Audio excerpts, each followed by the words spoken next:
Today in Belfast, I've been invited to deliver the Prestonian Lecture for 2022, the subject of which is the Royal Family and Freemasonry.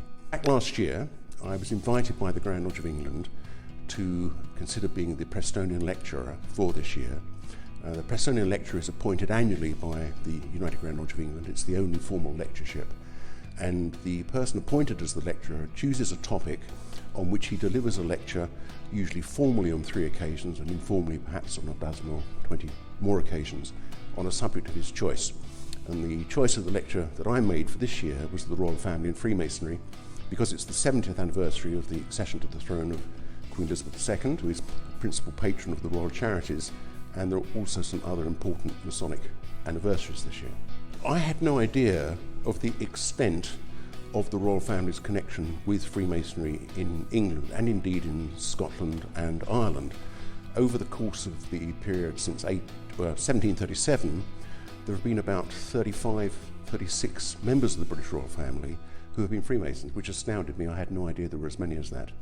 And in addition to those, female members of the Royal Family, who of course are not Freemasons, have nonetheless been very active supporters of the Masonic charities.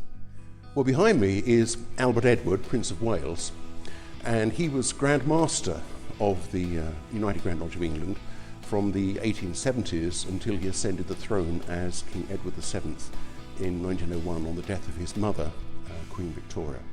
And he came to Ireland on a number of occasions and attended the Grand Lodge at Molesworth Street in Dublin, and was actually appointed an honorary past Grand Master of the Grand Lodge of Ireland. Of his grandchildren, several were Masons, including King George VI, King Edward VIII, and the Duke of Kent, who was the father of the current Duke of Kent. And so of those, three of his 4 children were important Freemasons, and indeed all provincial Grand Masters in England.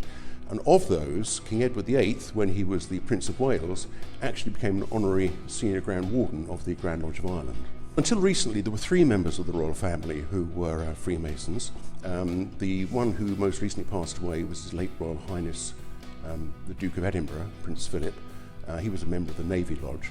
Today, we have 2 members of the Royal Family, the Duke of Kent, who has just celebrated 55 years as Grand Master of the United Grand Lodge of England, and his younger brother, Prince Michael of Kent, who has just celebrated 40 years as Grand Master of the Grand Lodge of Mark Master Masons in England. In England, the Mark being a separate organisation to the craft. I've enjoyed it very much so far. People are so friendly, but one of the advantages of travelling is you always learn things. So I've learned a lot today about the Irish Freemasonry, and for example, I had no idea until yesterday when Bob mentioned it, that so many Irish lodges are named after members of the British Royal Family, including Queen Victoria, indeed Albert Edward, the Duke of Connaught, and various other members of the Royal Family. So I've got more research to do when I get home. I found it a very interesting presentation. The knowledge that John Hawkins has on Masonry back to the 1700s is unbelievable. And the amount of research that he has done is certainly unbelievable, and certainly there was a lot of the situations back in the 17, 18, 1900s which I was not aware of. I wouldn't be a great historian myself, but I certainly found today's presentation extremely interesting right up to the present day for your Prince Michael of Kent, who is the Grand Master of the United Grand Lodge of England.